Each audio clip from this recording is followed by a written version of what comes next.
Hey, quick question. Would you or would you not eat yak poop to survive? Yeah, let's talk about it.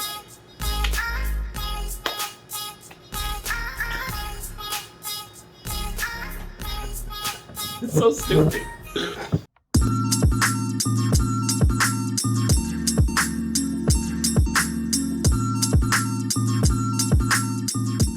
Hey homies, what's up? Been a minute, been like a whole week really. But let's get into it with this week's Article Corner. But first, if you're enjoying these vids, if you're liking what we do, if you like what we do and you like what you see, please feel free to share the video, like the video, maybe even subscribe, or leave a comment down below. Alright, let's get into the article.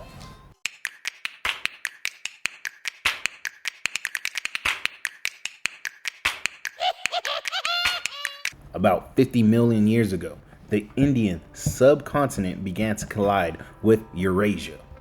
And as it slammed into the bigger landmass, the Karakoram and Himalayan ranges were born, as well as the Tibetan Plateau, also known as the roof of the world.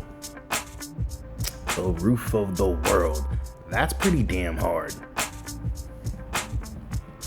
It stands over 3 miles above sea level and is surrounded by imposing mountain ranges that harbor the world's two highest summits, Mount Everest and K2.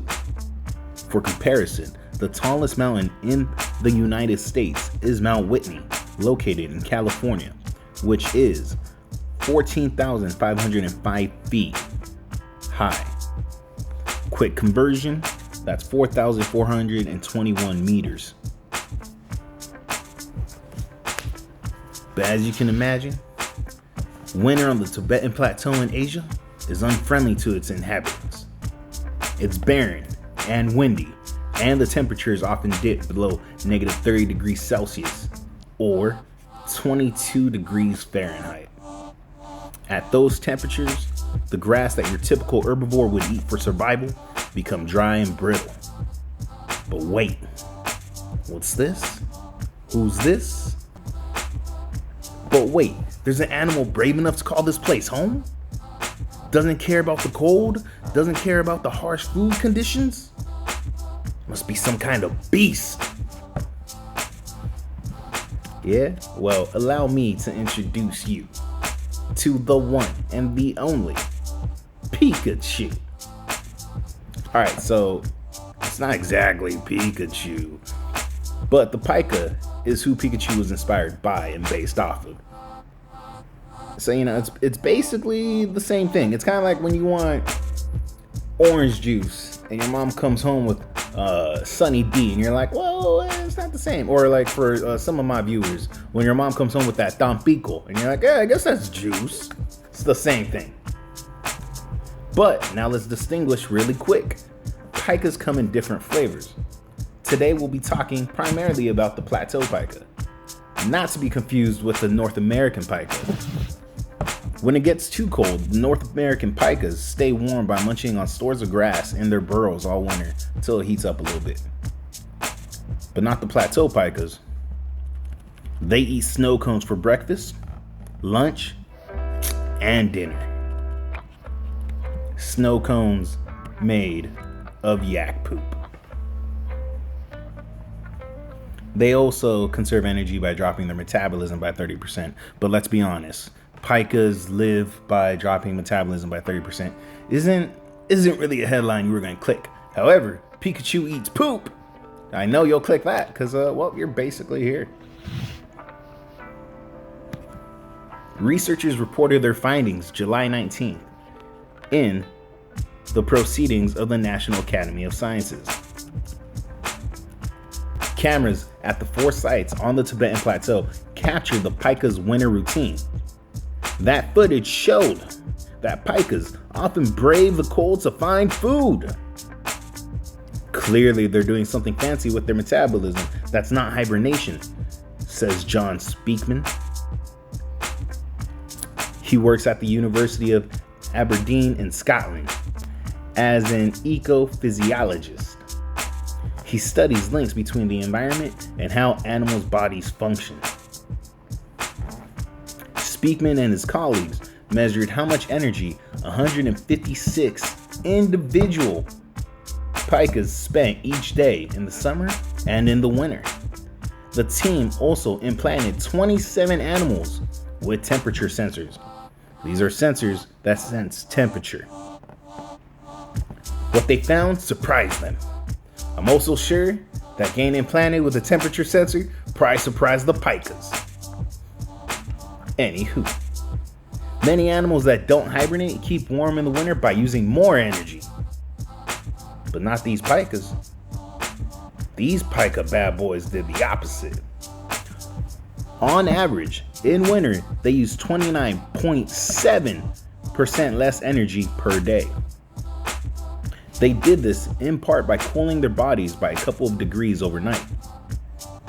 The animals were also less active than in the summer. Sites with yaks had more pikas, and those pikas were even less active than the others. That puzzled the researchers though.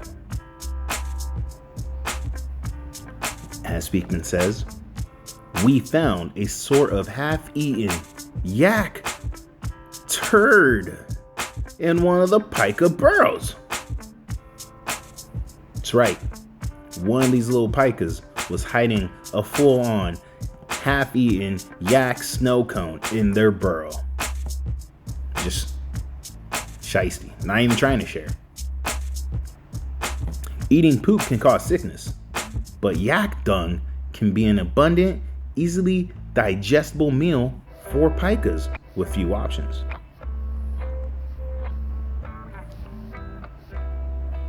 Right?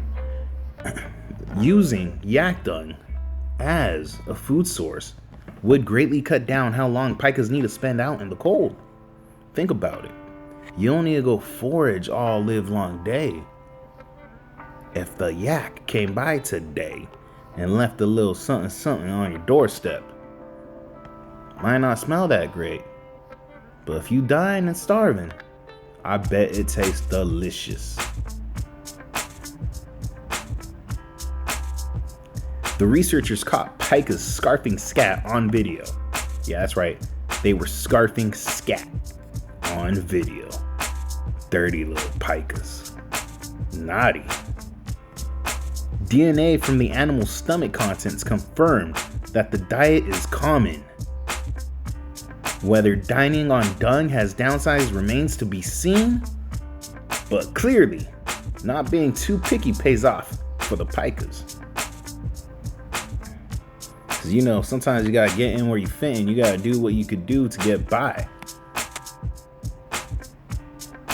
Just imagine. Next time you got something in front of you that you don't really want to eat, just think about Pikachu eating some yak poo. You'll be alright.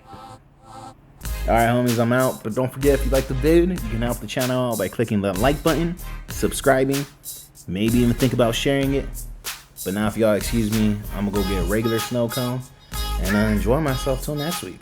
Y'all be safe, take care, peace.